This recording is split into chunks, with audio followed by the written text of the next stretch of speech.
Selamat berjumpa kembali Bapak Ibu, Saudara-saudari umat beriman terkasih dalam Tuhan. Salam sehat berlimpah berkat. Hari Minggu biasa ke-26 tahun B, 29 September 2024. Saya Magus CSSR mengajak saudari-saudara merenungkan kutipan Injil Markus bab 9 ayat 38 sampai 43, ayat 45, ayat 47 sampai 48. Kita dengarkan sabda Tuhan. Dalam nama Bapa dan Putra dan Roh Kudus. Amin.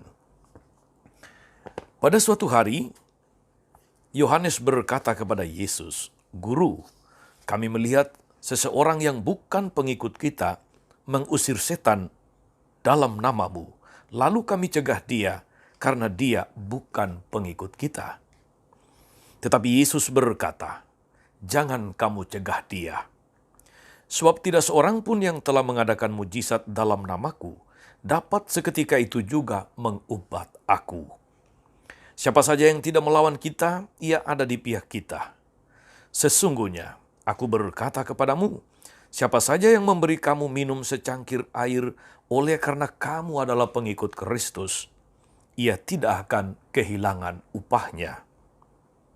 Siapa saja yang menyebabkan salah satu dari anak-anak kecil yang percaya kepadaku ini berbuat dosa, lebih baik baginya jika sebuah batu giling diikatkan pada lehernya lalu ia dibuang ke dalam laut.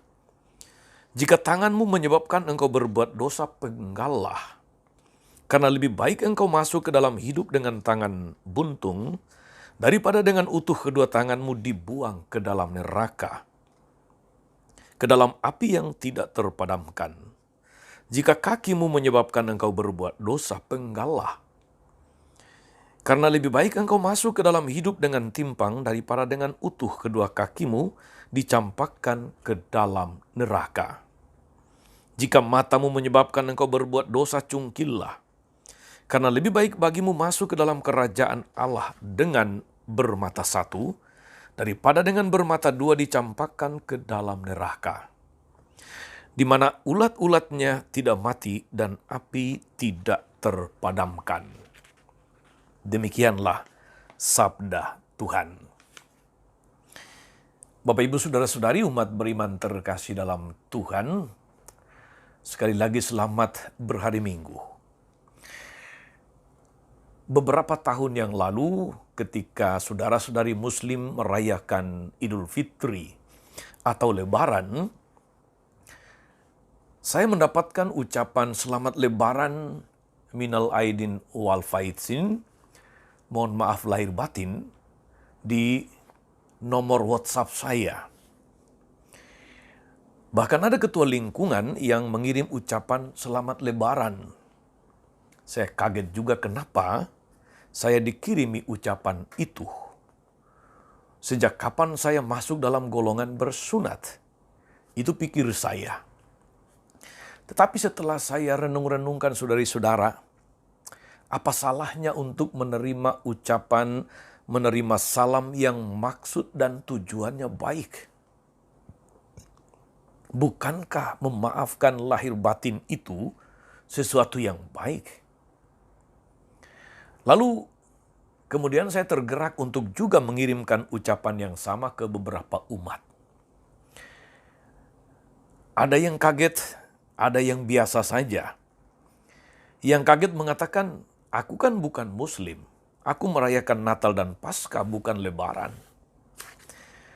Kesan yang muncul dari respon ini saudara-saudari adalah bahwa mengkotak-kotakan diri berdasarkan identitas, berdasarkan ucapan-ucapan yang khas atau sapaan-sapaan yang khas menurut agama.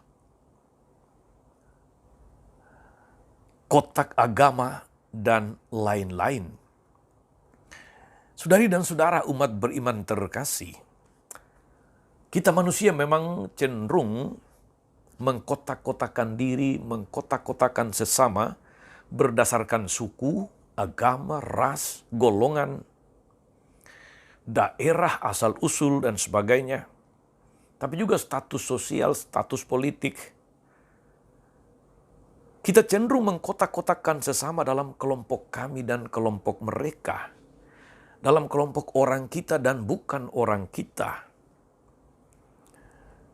Tetapi hal ini menjadi sangat berbahaya ketika kelompok kami menganggap kelompoknya lebih baik daripada kelompok mereka.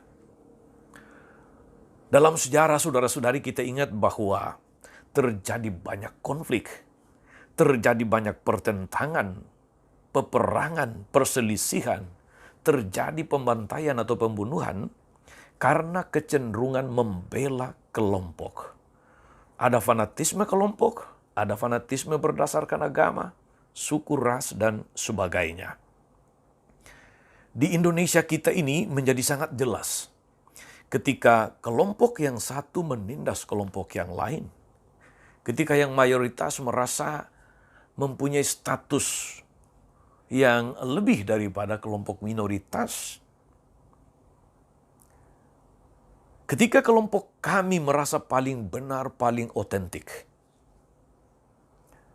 dan kelompok mereka sesat atau melenceng, ketika agama kami paling baik dan benar daripada agama mereka, karena itu kelompok kami lalu merasa berhak untuk mengoreksi, berhak untuk menegur, berhak untuk mempertobatkan kelompok tertentu. Kita ingat saudara-saudari, belum lama ini viral di media sosial, ada seorang ibu ASN Eselon 2 kalau saya tidak keliru, marah dan tidak terima bahwa ada kelompok yang beribadah pada hari Minggu di rumah. Karena kata dia harus ada izinnya. Masa ibadah di rumah harus izin dulu? Yang perlu izin itu membangun gereja, bukan beribadah. Tapi itulah ketika ada yang merasa bahwa dia berhak untuk menghakimi, berhak untuk menegur, berhak untuk mengatur orang lain hanya karena merasa mayoritas. Lalu berlindung di balik banyak aturan yang kadang-kadang memang tidak adil bagi kelompok minoritas. Bahaya seperti inilah saudara-saudari yang ingin dihindari oleh Yesus ketika Yesus menegur para murid yang melapor bahwa ada orang di luar kelompok kita mengusir setan dalam nama Yesus. Mereka protes seakan-akan persekutuan dengan Yesus itu adalah monopoli mereka sendiri sebagai kelompok para rasul, kelompok para murid Kristus. Hanya mereka yang seakan-akan mendapatkan hak istimewa, mendapatkan privilege dari Yesus untuk melakukan tanda-tanda heran, melakukan mujizat-mujizat. Seolah-olah Tuhan hanya bekerja di dalam kelompok mereka sendiri. Seolah-olah Roh Kudus hanya menghinggapi mereka sendiri. Seolah-olah Tuhan dibatasi pada kelompok-kelompok agama. Saudari-saudara umat beriman terkasih, maka mereka kemudian minta Yesus untuk melarangnya karena dia bukan kelompok kita. Padahal Tuhan dapat dengan bebas bekerja pada siapapun, melalui siapapun. Kita tidak dapat membatasinya berdasarkan kategori-kategori manusiawi kita. Saudari dan saudara terkasih dalam Tuhan kita Yesus Kristus, fenomena semacam ini juga sebetulnya terjadi pada zaman Musa. Waktu Eldad dan Medad kepenuhan Roh Kudus untuk bernubuat. Ada orang yang meminta kedua orang ini dilarang, meminta untuk dicegah karena tidak termasuk kelompok Musa. Baik Musa maupun Yesus memberi jawaban tegas dengan mengatakan jangan. Jangan kamu cegah, sebab tidak seorang pun yang telah mengadakan mujizat dalam namaku dapat seketika itu juga mengumpat aku. Barang siapa tidak melawan kita, ia berada di pihak kita. Penegasan Yesus ini sangat penting dan benar sekali saudara-saudari untuk kita terapkan dalam hidup. Melihat tantangan dunia pada masa kita ini saudara-saudari, Rasanya apa yang ditekankan oleh Yesus perlu diaktualkan kembali, yaitu bahwa Tuhan dapat dengan bebas bekerja pada siapapun juga. Kita dapat bekerja dengan siapapun juga untuk berbuat kebaikan, untuk memperluas kerajaan Allah. Untuk itu gereja selalu mengajak dan mengimbau untuk bekerja sama dengan siapapun yang berkehendak baik untuk menuntaskan masalah-masalah yang dihadapi bersama. Sudah bukan saatnya untuk membatasi diri dalam kelompok sendiri. Kita perlu membuka diri, kita perlu bekerja sama, kita perlu berkolaborasi dengan siapapun yang berkehendak baik, demi suatu kebaikan manusia, demi suatu kebaikan dunia sebagai rumah kita bersama. Dalam kunjungan apostoliknya belum lama ini di Indonesia, Paus Fransiskus menegaskan perlunya kita membangun persaudaraan manusiawi. Perlunya kita membangun bela rasa dengan sesama. Kalau sudah bicara tentang persaudaraan, bicara tentang bela rasa, maka kita semua dipertemukan, diperjumpakan, dihubungkan. Tidak ada sekat di situ. Kalau bicara soal kebenaran agama masing-masing, susah untuk dipertemukan. Tapi ketika bicara tentang kemanusiaan, bicara tentang persaudaraan, bicara tentang bumi sebagai rumah bersama, semua orang dari berbagai macam latar belakang, kategori, golongan, dan sebagainya bisa berjumpa untuk melakukan kebaikan bersama, saudari-saudara. Bagaimana kita mengatasi KKN, korupsi, kolusi, nepotisme. Bagaimana kita mengatasi ketidakadilan. Bagaimana mengatasi pengangguran. Bagaimana mengatasi human trafficking yang berkaitan dengan migran, perantau. Masalah-masalah kemanusiaan, masalah-masalah lingkungan hidup. Kita tidak bisa kemudian mengandalkan kelompok sendiri. Tidak bisa mengandalkan agama sendiri. Kita butuh kerjasama, kita butuh apa yang namanya kolaborasi dengan setiap orang yang berkehendak baik. Kita butuh kerjasama tanpa mengelompokkan sara. Bagi kita saudara-saudari orang Katolik, dasarnya menjadi sangat jelas bahwa setiap orang yang mengusahakan kebaikan bagi kita semua, mereka secara tidak langsung mengerjakan kehendak Tuhan, karena Tuhan tidak dapat dibatasi di balik tembok-tembok agama. Tuhan tidak bisa dibatasi di balik tembok-tembok suku, ras, asal-usul, dan sebagainya. Maka mari saudara-saudari, kita yang mendengarkan sabda Tuhan hari ini, moga-moga diteguhkan, dikuatkan untuk membuka diri, untuk meruntuhkan tembok-tembok yang membatasi, dan lebih membangun jembatan-jembatan penghubung dengan semangat dasar bahwa yang tidak melawan kita, dia di pihak kita. Dan lebih dari itu, seperti kata Yesus, jangan mencegah mereka untuk berbuat baik. Biarkan Tuhan bekerja dan berkarya dalam diri setiap orang, apapun latar belakangnya.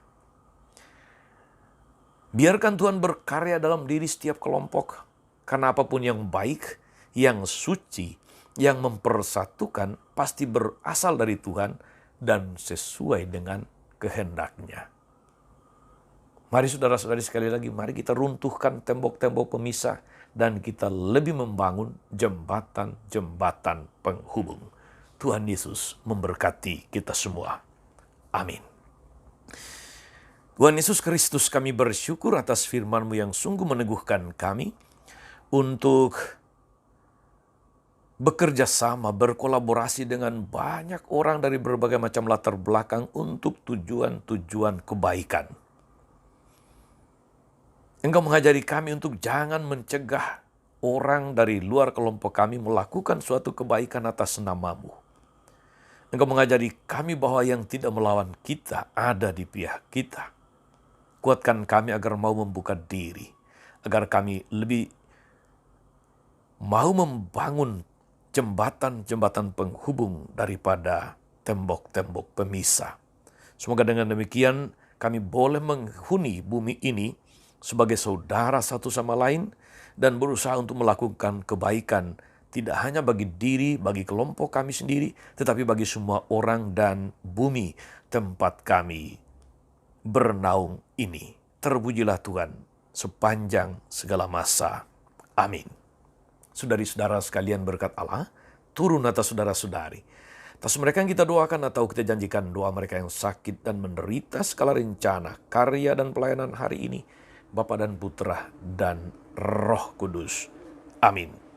Tetap sehat, teruslah menjadi berkat. Jangan lupa like, subscribe, nyalakan lonceng notifikasinya. Salam 52, Tuhan memberkati.